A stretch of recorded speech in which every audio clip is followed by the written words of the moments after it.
sa ating punong bayan, kagalang-galang Mayor Roderick A. Umali, at sa mga kasama ng Sangguniang Bayan, sa ating punong barangay, kahit wala po siya ngayon, Kapitan Isidoro C. Hernandez, kasama ang kanyang mga Sangguniang Barangay, sa ating nagmamahal na Inanang Distrito, Dr. Telma Omagnayon, sa ating mabait na punong guro, Ma'am Amelia A. Untagan, at sa mga punong guro ng iba't ibang paaralan na nandito ngayon. Mga kaibigan, mga nagmamahal nating mga magulang, at sa kapwa ko magsisipagtapos, maligayang araw sa inyong lahat. Ngayon, tayo ay may pagdiriwang para sa pagtatapos ng ating buhay sa elementarya at magsisimulang harapin ang mas malawak na mundo ng sekundarya. Ngunit bago tayo bumalik tayo sa ating nakaraang buhay sa elementarya. Marami tayong pagsubok na hinarap. Ito ay katulad ng isang laro. Minsan, tayo ay nananalo. Minsan, tayo ay natatalo. Minsan, nakararanas tayo ng hirap sa ating klase. Ngunit nanatili tayong nakatatag at nakatayo. Ilabanan at tinis natin ang lahat ng paghihirap ngayon.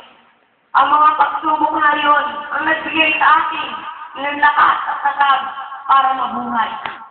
Sa susunod na kabanata ng ating buhay, mas marami pa tayong pagsubok na dadaanan. At alam ko na malalampasan natin ang lahat ng iyon kung tayo ay may pananalig sa Diyos. Patnubay ng magulang, mabuting puso at matalinong isip. Sa mga kapagmahal namin mga guro, Sino? ang alay niyong palawan ay gamit namin sa pag-unlad ng bayan. Kayo po ay mga bayaning hindi dapat sa iyo sa isipan. Mahal namin kayo. Sinasabi ko po, na ang kalamang ito ay dadayin ko hanggang sa kanilang buho. Sa inyong lahat na naging kaibigan ko, na minsan ko rin naging kaaway. Huwag malungkot dahil hindi pa ito ang huling araw na magkikita-kita tayo. Pinagdarasal ko at pinapangarap na maabot natin ang ating mga pangarap. Kapatalis natin sa paaralan ito. Sana'y dali natin ang ating mga ilaw na sinindihan para tayo ay magkaroon ng gabay patungo sa mas matayong pakipagkapalaran sa buhay. Sa ngayon po, masabi na po namin na kami po ang mga batang musmos na nagbibigay sa inyo ng suliranin, mga problema, mga luha at bigati.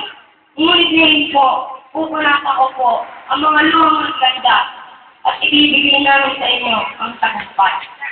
Sa kung may kapal, sa inyo po ang pasasalamat. Nagpapasalamat din po ako sa aking mga guro at si Ginoong Edison D. Capistrano at si Ginoong Silvia Hernandez para sa pagbibigay sa amin ng buong pagmamahal. Nagpapasalamat din po ako sa aking ina na inalagaan po ako. At sa inyo pong lahat na aking kaibigan, hanggang sa dulo ng walang hanggan. Maraming salamat po. Muli, sa inyo lahat na magtatapos, congratulations.